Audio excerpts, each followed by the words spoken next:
Hey there, so today we have another review. This is a beer courtesy of Phil. Thank you so much. This is from Fox Farm. This is one of their hazies. This is Viridescence. So they make a Virid, I think, which is a single IPA, Southern Hemisphere based double IPA, using Southern Hemisphere hops. And then focusing on Nelson. This is a double IPA version, 8.4. Hazy from New England. See how this one turns out. So this one's really opaque. It's got this really... Yeah, it's that color. I think narrow gauge maybe looks a little bit like that, but this is very unique, or not unique, but like generally somewhat unique, or not somewhat. It's a different color from New England IPAs. You know, certain beers have a certain range of color.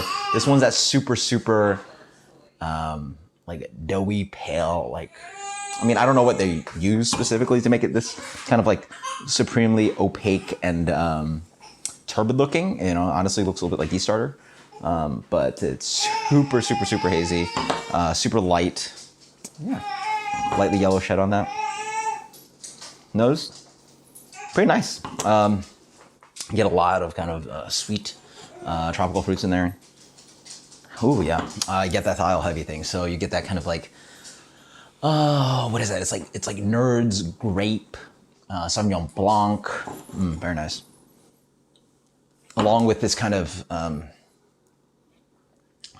something I associate with the color. It's very confusing, but it's like got this like sweet, that's what it's, sweet vanilla thing. Almost like a, it's like a sweet desserty pastry-ish kind of aromatic, which is pretty interesting. That comes from New England IPAs. A little bit floral in there. I also get like lychee. Some kind of like orange pulp. Good call. Cheers. Yeah, sort of looks like it and tastes like what it looks like.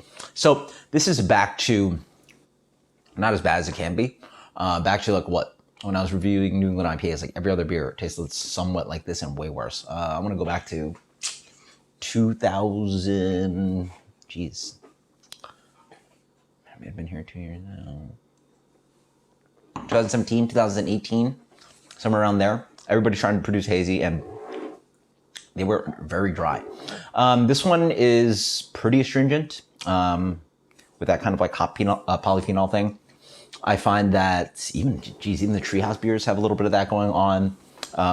This one's a little bit more astringent. I mean, some of those were just like unreviewable. You know, I gave it a standard 70 if you had that intense of an off flavor, and they were undrinkable. Here,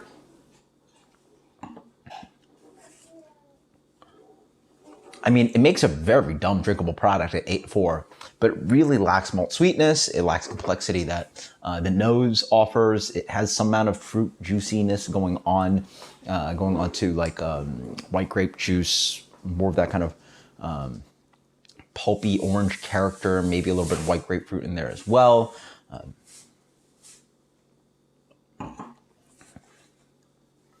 I could also see some cantaloupe in there as well.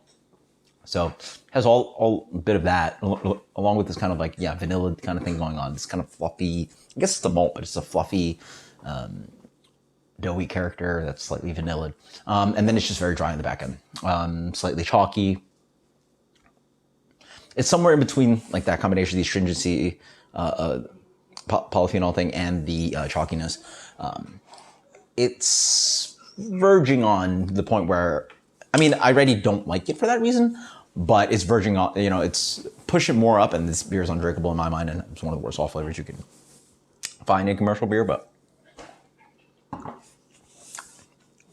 some people like this though. Like, they like the intense dryness. It is so dry. Like, beer at 8% shouldn't drink this dry, right? Or doesn't should, but I mean, I'm sure there's like attenuated saisons and things that are like more tasty. For me, it's not a benefit to have a beer like in this style that dry. Hey, some people like drinking this stuff.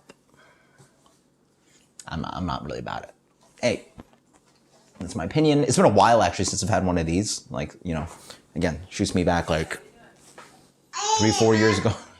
Sorry, shoots me back 3-4 years ago. Let's go with, if a really bad version is a 70, this will get a 79. 79, that's Viridescence. Let me know what you guys think. Yeah, until next time, guys. Cheers. Later.